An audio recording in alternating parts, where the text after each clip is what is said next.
Halo dan selamat datang kembali di pembahasan mendalam kita. Pernah nggak sih Anda ngerasa, kok kayaknya waktu itu lama banget ya jalannya kalau lagi nunggu sesuatu, mungkin macet gitu, tapi kok cepet banget kalau lagi seru-serunya ngobrol sama teman atau lagi asyik sama hobi. Atau mungkin ini, fenomena yang lebih kecil tapi sering kejadian. Nyoba mukul lalat, tapi kok kayaknya dia geraknya slow motion gitu, selalu bisa menghindar tepat waktu. Nah, hari ini kita bakal ngupas tuntas satu konsep yang, wah menarik banget. Gimana sih otak kita ini, organ super canggih kita, mempersepsikan waktu? Ternyata, pengalaman subjektif kita soal durasi itu nggak selalu sama loh sama detik, menit, di jam. Kita bakal gali ini fokusnya ke bab 22, judulnya Brain Time atau Waktu Otak, dari buku Evolutionary Ideas. Misi kita kali ini ya, buat ngebongkar kenapa sih persepsi waktu kita bisa fleksibel banget, dan gimana ini ngaruh ke pengalaman dan ingatan kita. Betul sekali. Contoh lalat yang tadi diangkat itu emang jadi pembuka yang pas banget di bab ini. Kemampuan lalat itu ya nggak cuma lalat sih, banyak hewan kecil lain buat seolah-olah ngelihat dunia kayak gerak lambat, itu bukan perasaan aja, ada dasar biologisnya. Ini ada hubungannya sama ukuran tubuh mereka yang kecil, terus metabolisme yang cepat. Nah, ini bikin mereka bisa proses informasi visual jauh lebih banyak persatuan waktu dibanding kita, hewan yang lebih besar. Ada studi penting tahun 2013 yang nunjukin ini. Jadi kayak mereka dapat frame rate dunia itu lebih tinggi gitu. Oh, jadi beneran kayak punya refleks super gitu ya? Karena cara mereka lihat dunia emang beda. Bukan kitanya yang lemot ya? Ya secara persepsi visual bisa dibilang gitu. Dunianya sih mungkin sama aja jalannya. Tapi mata dan otak mereka nangkep lebih banyak gambar per detik. Tapi poin pentingnya bukan soal alatnya aja nih. Ini kan contoh ekstrem ya. Prinsipnya tuh berlaku juga buat kita manusia. Persepsi waktu kita juga sangat subjektif, lentur, banyak faktor yang ngaruh. Nah, di sini penting banget kita bedain antara waktu jam atau clock time. Yang objektif itu ya? Yang di arloji. Ya, betul. Yang bisa diukur pakai stopwatch sama buat semua orang. Nah, bedain ini sama waktu otak atau brain time. Ini pengalaman personal kita, rasanya tuh berapa lama sesuatu terjadi. Diskusi kita hari ini bakal fokus ke waktu otak yang dinamis ini nih. Oke, menarik nih. Mari kita bedah lebih dalam. Bab 22 ini kan bilang ada semacam jam internal gitu ya di otak kita. Bisa dijelasin dikit nggak gimana sih model teoritisnya? Apa beneran ada detak di kepala kita? Ya, ini lebih ke model konseptual ya. Bukan berarti ada organ bentuk jam di otak. Model ini bilang kalau otak kita tuh punya mekanisme internal, mungkin jaringan saraf tertentu ya, yang kayaknya menghasilkan pulsa atau denyut internal terus-menerus. Bayangin aja kayak metronom di dalam kepala. Nah, jumlah denyut yang numpuk selama periode waktu jam dinding atau waktu jam, itu yang nentuin persepsi kita soal durasi periode itu. Itu waktu otaknya. Jadi kayak ada counter gitu di otak yang ngitungin denyut ini. Terus, apa dong yang bikin denyutnya bisa jadi lebih cepat atau lebih lambat? Persis. Jadi, jumlah denyut yang kehitung dalam, katakanlah, 1 menit, waktu jam, itu bisa beda-beda. Faktor utamanya itu tingkat perhatian kita, fokus kita, terus tingkat gairah fisiologis atau arousal, sama juga tingkat stres atau emosi kita. Pas kita lagi fokus banget sama sesuatu, atau lagi waspada banget, semangat, atau malah takut, nah metronom internal ini seolah-olah jadi lebih cepat gitu. Dia ngeluarin lebih banyak denyut dalam waktu yang sama. Jadi kalau denyutnya lebih banyak kekumpul dalam 1 menit di jam dinding, berarti menit itu bakal terasa lebih panjang buat kita. Gitu ya logikanya? Bener banget. Kalau jam internal Anda detaknya lebih cepat karena lagi merhatiin sesuatu yang baru, atau mungkin lagi agak cemas nunggu kabar penting, nah 1 menit yang sama di jam dinding itu bakal terasa lebih lama. Kayak meregang gitu secara subjektif. Seolah-olah otak Anda ngambil lebih banyak foto mental dari momen itu, jadi rasanya lebih padat dan ya, lebih panjang. Wah, ini ngejelasin banyak hal. Di buku ada contoh bagus tuh, efek oddball. Misalnya kita disuruh lihat gambar apel banyak muncul gantian cepet di layar. Terus tiba-tiba jreng muncul gambar sapi di tengah-tengah apel itu. Walaupun durasi munculnya sapi sama persis kayak apel, kebanyakan orang ngerasa gambar sapi itu munculnya lebih lama. Saya jadi inget deh waktu kuliah dosen tiba-tiba nanya susah gitu. Wah, rasanya detik-detik nunggu jawaban itu lama banget. Itu karena perhatian kita langsung fokus penuh ya. Tepat. Sesuatu yang baru, nggak terduga, atau punya makna emosional, itu bakal narik perhatian kita. Perhatian yang fokus ini, nah menurut model jam internal tadi, ningkatin kecepatan denyut internal. Makanya, durasi stimulus aneh kayak sapi di antara apel atau pertanyaan susah dari dosen, itu rasanya lebih panjang. Ini bukan ilusi loh, tapi cara otak kita ngerespon hal baru dan penting. Anda sendiri coba inget-inget deh, kapan terakhir kali waktu rasanya melar banget? Pas kencan pertama mungkin? Atau pas hampir celaka gitu? Momen-momen kayak gitu biasanya melibatkan perhatian dan emosi yang tinggi kan? Iya, bener banget. Nah, selain hal baru, tadi kan disebut juga soal emosi. Buku ini juga ngebahas tuh gimana stimulus yang ada muatan emosinya bisa bikin waktu otak kita jadi panjang juga. Iya, ini temuan yang konsisten di penelitian. Contohnya nih, kalau kita diliatin gambar muka marah sama muka netral, durasinya sama persis, kita cenderung nilai muka marah itu tampilnya lebih lama. Sama juga kalau bandingin gambar laba-laba. Ya, buat sebagian orang kan ini negatif atau bikin takut ya, dibanding gambar kupu-kupu yang netral. Bahkan, stimulus yang kayaknya ngancem gitu, misalnya objek yang kelihatan gerak mendekat ke arah kita di layar, itu juga dirasain lebih lama dibanding objek yang ngejauh atau diam aja. Kenapa ya otak kita bisa kayak gini? Kok kayak mekanisme pertahanan diri gitu ya? Sangat mungkin ini adaptasi evolusioner yang penting. Kemampuan buat memperlambat waktu secara subjektif, pas situasi baru, penting secara emosi atau bahaya, itu kan ngasih keuntungan buat bertahan hidup. Ini bikin otak kita bisa ngumpulin dan ngerekam lebih banyak detail soal situasi itu. Info tambahan ini kan penting buat belajar. Oh, tempat itu bahaya, dan buat ngerencanain respon yang pas nanti. Jadi pas Anda ngerasa waktu melambat di situasi tegang, itu mungkin cara otak Anda masuk mode rekam detail tinggi. Oke. Jadi hal baru, emosi kuat, terutama negatif atau ancaman, sama fokus perhatian tinggi itu bikin waktu otak meregang.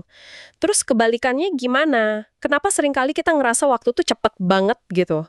Buku ini nyebut soal keakraban atau familiarity. Nah, ini sisi lain medalinya. Pas kita ngelakuin sesuatu yang udah biasa banget, tugas rutin yang nggak butuh banyak perhatian sadar, kayak sikat gigi, ngunci pintu, atau jalan ke kantor lewat rute yang sama tiap hari, otak kita kan nggak perlu proses banyak info baru. Udah kayak mode autopilot gitu. Karena nggak banyak foto baru yang perlu diambil ya. Tepat, karena beban proses info barunya rendah, jam internal kita nggak dipacu. Kecepatan denyutnya relatif melambat dibanding waktu jam. Akibatnya, waktu yang kita habiskan buat tugas rutin itu rasanya lebih singkat, kayak menyusut. Ini juga mungkin salah satu penjelasan kenapa banyak orang ngerasa waktu makin cepat seiring nambah usia. Makin tua kan makin banyak rutinitas dan pengalaman yang jadi biasa, jadi makin dikit momen baru yang bikin waktu otak meregang. Masuk akal banget ini. Perasaan tahu-tahu udah sore atau udah weekend lagi aja, mungkin gara-gara hari kita penuh rutinitas itu ya. Ini nyambung ke konsep kunci berikutnya nih, yang menarik banget dari buku ini, yaitu bedanya antara pengalaman kita pas sesuatu terjadi, sama ingatan kita soal pengalaman itu sesudahnya. Ini ngacu ke idenya Daniel Kahneman ya. Betul sekali. Kahneman ini, peraih Nobel Psikologi, dia bedain antara apa yang dia sebut diri yang mengalami atau experiencing self, sama diri yang mengingat atau remembering self. Diri yang mengalami itu kesadaran kita dari momen ke momen, yang ngerasain sensasi, emosi, pikiran pas kejadian. Dia jawab pertanyaan, gimana rasanya sekarang? Sementara diri yang mengingat, Itu bagian diri kita yang ngeliat ke belakang, ngevaluasi pengalaman secara keseluruhan setelah selesai, terus nyimpan cerita atau ringkasan soal pengalaman itu. Diri yang mengingat ini yang jawab pertanyaan, secara keseluruhan gimana pengalaman itu? Dan yang paling penting nih, diri yang mengingat ini yang megang kendali cerita hidup kita dan keputusan kita ke depan. buku ini ngasih analogi kuat banget, rekaman simfoni. Bayangin, kita dengerin simfoni indah banget selama 40 menit. Pengalaman kita pas dengerin, diri yang mengalami, mungkin luar biasa. Tapi pas banget 10 detik terakhir, ada golesan parah di piringan hitamnya atau feel-nya, suaranya kresek-kresek ganggu banget. Nah, pas ditanya nanti gimana pengalaman dengerin simfoni itu, kemungkinan besar diri kita yang mengingat bakal fokus ke akhir yang jelek itu dan nyimpulin, nggak enak pengalamannya. Padahal 99% durasinya enak. Analogi itu pas banget ngegambarin poin Kahneman. Kita tuh nggak nyimpen rekaman video lengkap tiap pengalaman hidup. Otak kita nggak cukup kapasitasnya. Yang kita simpen itu ingatan. Sebuah rekonstruksi cerita yang disederhanain. Dan cerita ini yang ditulis sama diri yang mengingat itu bias banget. Biasnya ke arah mana tuh? Terutama bias kedua hal. Momen paling intens, bisa positif bisa negatif, selama pengalaman itu disebutnya peak atau puncak. Sama gimana pengalaman itu berakhir, yaitu end atau akhir. Ini terkenal banget namanya peak end rule, aturan puncak akhir. Diri yang mengingat itu cenderung ngabain durasi total pengalaman, waktu jam, pas bikin penilaian keseluruhan. Yang paling nempel itu puncak emosi sama kesan terakhirnya. Jadi misalnya liburan 2 minggu yang kebanyakan biasa aja, tapi ada 1 hari seru banget, puncak positif, dan diakhiri dengan penerbangan pulang yang nyaman, akhir positif, kemungkinan bakal diingat sebagai liburan yang hebat ya. Sebaliknya, liburan seminggu yang seru, tapi diakhiri drama koper hilang, akhir negatif, wah bisa jadi diingat sebagai pengalaman buruk, meskipun mayoritas waktunya asik. Persis, durasi absolutnya 2 minggu vs seminggu, jadi kurang relevan buat diri yang mengingat dibanding intensitas puncak sama kondisi akhirnya. Makanya, momen terakhir dari interaksi layanan pelanggan, atau pas presentasi, atau bahkan kencan, itu bisa nentuin banget ingatan kita soal kejadian itu. Kalau kita sambungin lagi ke waktu otak sama waktu jam, ini artinya upaya buat benerin sebuah pengalaman itu nggak melulu soal motong durasi waktu jamnya gitu ya. Misalnya bikin antrian lebih cepat sekian detik gitu. Tepat sekali, fokus cuma ke efisiensi waktu, jam bisa jadi kurang efektif kalau kita ngabain waktu otak dan cara kerja diri yang mengingat. Mungkin bakal jauh lebih ngaruh kalau kita fokus buat nyiptain puncak pengalaman yang positif dan mastiin akhir yang mulus atau nyenengin. Meskipun mungkin waktu jam totalnya tetap sama atau malah lebih lama dikit, kita sebenarnya lagi ngebentuk ingatan yang bakal disimpan itu. Ini kayak di dongeng-dongeng ya, ungkapan hidup bahagia selamanya itu kan nggak pernah jelas berapa lama durasinya. Yang penting kan kesan akhir bahagianya itu. Jadi dalam banyak situasi, kita sebenarnya lebih peduli sama kualitas waktu otak yang kita ingat daripada kuantitas waktu jam yang kita lewatin. Nah, Anda dapat banget intinya. Ingatan itu mata uang dari pengalaman. Dan ingatan ini dibentuk sama aturan-aturan waktu otak, bukan cuma sama stopwatch. Wah, ini pasti implikasinya gede banget di banyak bidang ya. Buku ini ngasih contoh menarik dari dunia nyata soal layanan kereta cepat Eurostar antara London sama Paris. Poin ini dari Rory Sutherland ya. Iya, Sutherland ini nyorotin gimana industri transportasi, kayak Eurostar itu, sering banget terobsesi buat motong beberapa menit dari total waktu jam perjalanan. Mereka keluar uang jutaan, bahkan miliaran, buat bikin kereta lebih cepat dikit aja. Tapi kalau dilihat dari kacamata waktu otak sama pengalaman penumpang, apa ini investasi terbaik? Maksudnya, mungkin ada cara lain yang lebih murah tapi lebih efektif buat bikin perjalanan terasa lebih enak dan lebih singkat di kepala penumpang gitu. Tepat. Sutherland bilang, mungkin investasi yang jauh lebih kecil buat ningkatin pengalaman di dalam kereta bisa ngasih dampak kepuasan yang lebih gede. Coba bayangin kalau Eurostar. Daripada fokus motong 5 menit waktu tempuh, mending invest sebagian kecil dana itu buat kasih wifi super cepat gratis, kursi lebih nyaman, hiburan di kereta yang oke, atau bahkan pemandangan virtual bagus di gerbong tanpa jendela. Hal-hal kayak gitu kan langsung ngelola waktu otak penumpang, bikin perjalanan rasanya lebih enak, dan akibatnya mungkin rasanya jadi lebih cepat secara subjektif, meskipun waktu jamnya sama. Ini soal ngubah persepsi durasi lewat kualitas pengalaman. Contoh lain yang relevan banget sehari-hari ya persepsi soal waktu nunggu. Kita semua pasti pernah ngerasain, nunggu bus atau kereta 5 menit rasanya kayak seabad. Tapi 5 menit baca buku atau ngobrol di dalam bus yang udah jalan kok cepet banget. Padahal waktu jamnya sama persis loh. Ini fenomena psikologis yang kuat banget. Penelitian konsisten nunjukin kalau waktu tunggu yang dirasain, perceived waiting time, itu seringkali terasa 2-3 kali lebih lama dari durasi objektifnya. Dan buat penyedia layanan, ini penting banget. Kepuasan pelanggan itu jauh lebih berhubungan sama persepsi waktu tunggu ini daripada sama waktu tunggu aktual yang dicatat jam. Kalau Anda ngerasa nunggunya kelamaan, ya cenderung nggak puas, nggak peduli sebenarnya berapa menit di jam. Apa sih yang bikin waktu nunggu rasanya lama banget gitu? Ada beberapa faktor psikologis. Pertama, nggak pasti.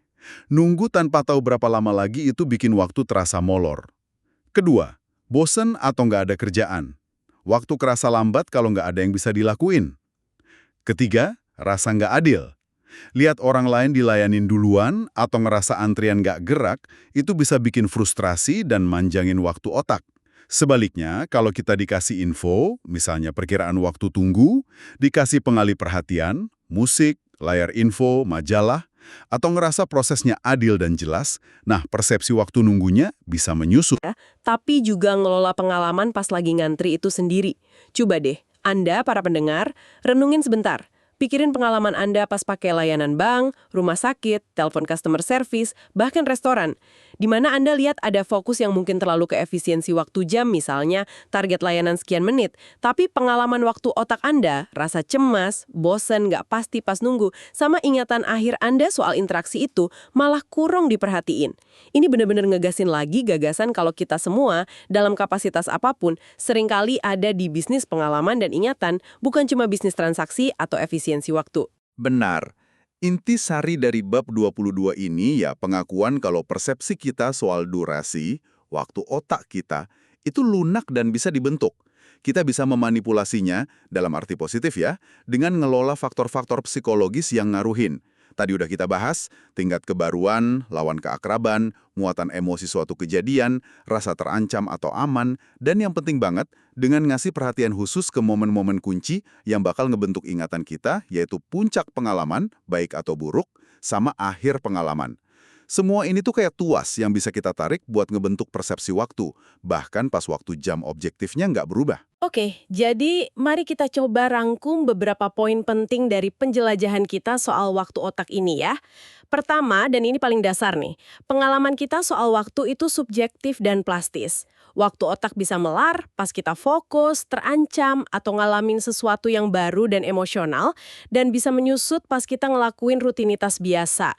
Ini beda sama waktu jam yang objektif dan konstan itu.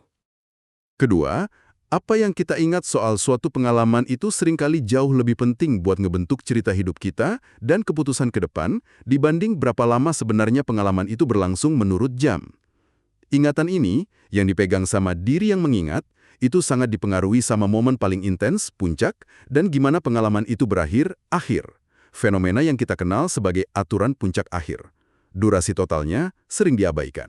Ngerti 2 poin ini aja udah buka perspektif baru ya. Ini bukan cuma teori akademis loh, tapi punya implikasi praktis banget dalam cara kita ngerancang produk, layanan, interaksi, atau bahkan mungkin cara kita nyoba nikmatin momen-momen hidup kita sendiri. Tepat sekali.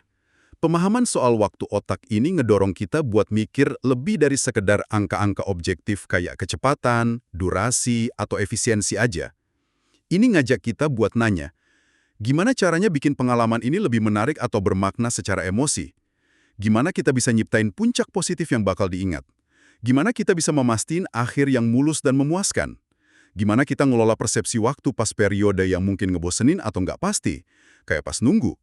Ini soal ngerancang buat psikologi manusia, bukan cuma buat stopwatch. Nah, sebagai penutup diskusi kita kali ini, kami mau ninggalin Anda dengan satu pemikiran nih, buat direnungin lebih lanjut. Mengingat otak kita punya kapasitas luar biasa ini, ya, buat meregangkan dan menyusutkan waktu yang kita rasain, tergantung fokus, emosi, dan struktur pengalaman. Gimana kalau dengan ngerti prinsip-prinsip ini, pengalaman terburuk Anda sebenarnya bisa terasa lebih singkat dalam ingatan?